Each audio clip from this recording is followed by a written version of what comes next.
momentos na luta que cansamos, e só o ministério infalível do Espírito Santo para nos restaurar as forças, para confortar o nosso coração e para nos municiar para a próxima batalha.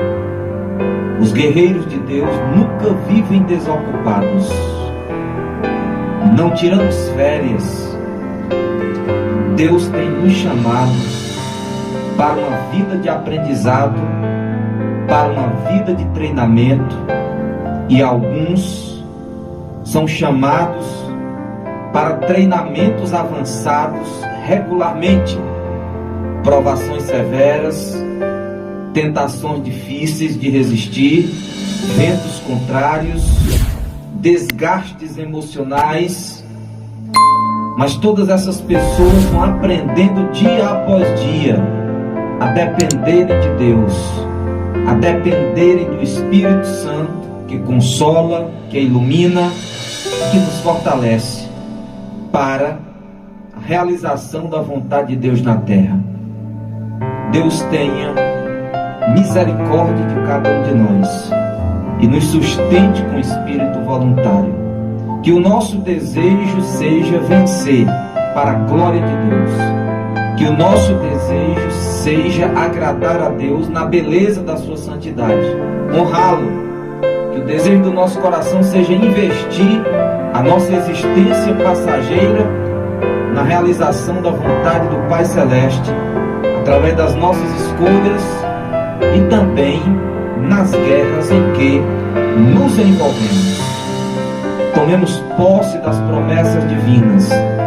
Descansemos no fato de que Deus é fiel, justo e verdadeiro, e que não é injusto diante do trabalho, do sacrifício, da devoção e da piedade cultivada para a glória dele em nossas palavras e em nossas obras. Queria agradecer a audiência do irmão Marcelo Mesquita, que está na sintonia do nosso programa, e vários outros irmãos que eu poderia citar nessa noite. Certamente o irmão Hildon, Atalaia, irmão César, não sei onde se encontra, mas sempre escuta o programa Cristo no Centro. E você, que talvez não esteja lembrando do seu nome, mas que está sintonizado, orando a Deus para que Deus fale ao seu coração. O Espírito de Deus lhe visite aí onde você está, não apenas agora, mas todos os dias. Não podemos viver sem ouvir a voz de Deus todos os dias, sem falar com Deus todos os dias. Nos fortalecemos nessa interação em que paramos para ouvir e também ouvir Deus falar conosco, e também paramos para falar com Deus em nossas orações.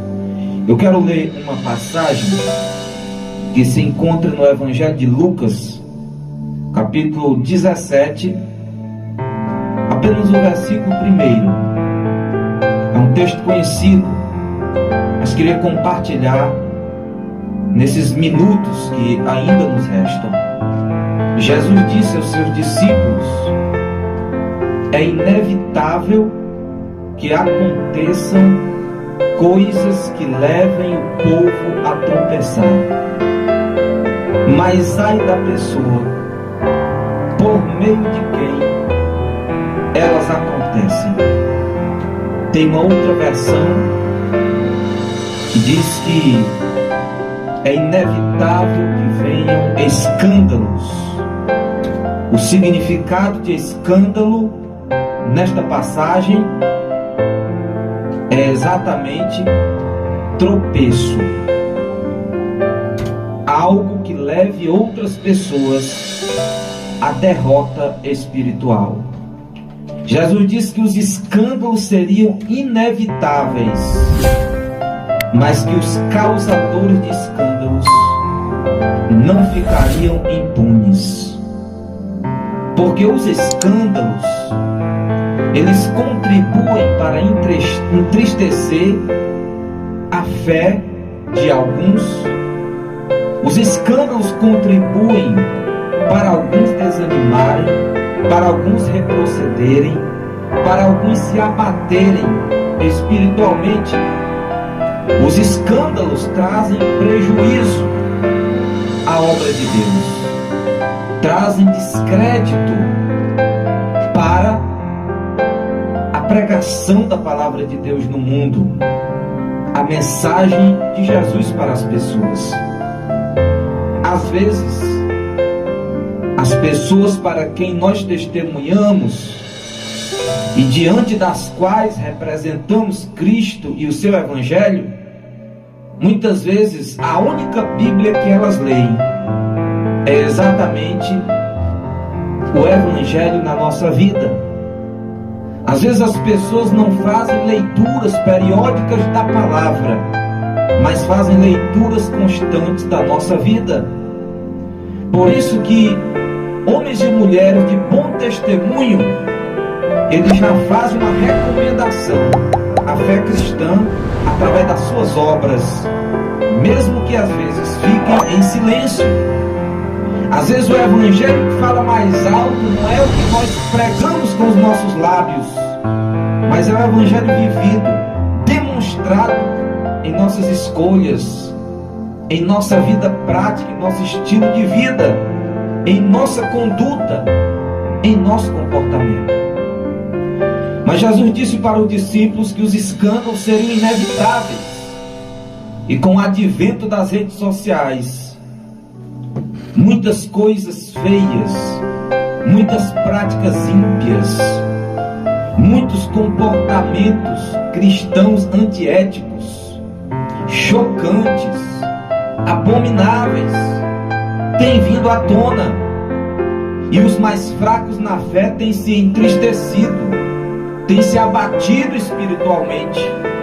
Tem algumas pessoas nesse mundo que deram as costas para a igreja, que deram as costas para o Evangelho, desapontadas com a má conduta de muitos homens e mulheres que tomaram o nome de Deus em vão e que trouxeram escândalo pela sua má conduta, pela sua vida moral e espiritualmente irresponsável diante de Deus e dos homens. Jesus disse que ai daqueles por intermédio de quem vem os escândalos. É por isso que nós observamos os apóstolos baterem tanto na tecla da vigilância, da disciplina, do cuidado em nossa conduta, em nossas palavras, em nossas escolhas, em nossos relacionamentos, porque através da nossa vida prática nós demonstramos os efeitos do Evangelho na nossa vida. Estamos vivendo em um tempo de muitos escândalos. Basta irmos nas redes sociais que observamos muitas pessoas produzirem vídeos, escreverem mensagens de reprovação a pessoas que perderam o temor a Deus.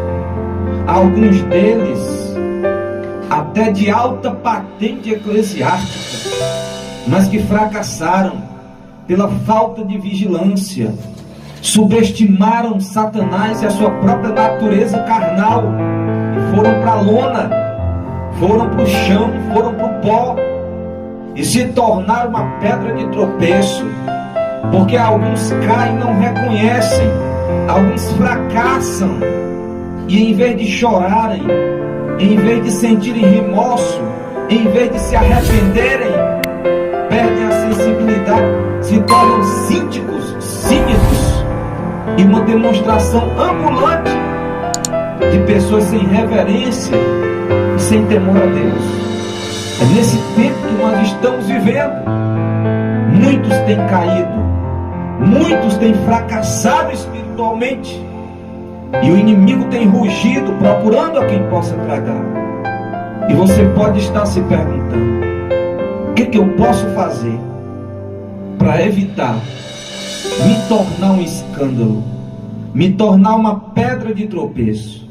O que eu devo fazer para evitar entristecer os mais fracos, abater a fé daqueles que se arrastam na presença de Deus? Só tem 3 coisas que podemos fazer para escaparmos da queda, para escaparmos do fracasso e da derrota em nossas vidas espirituais. Sabemos que todos nós temos muitas imperfeições, muitos defeitos.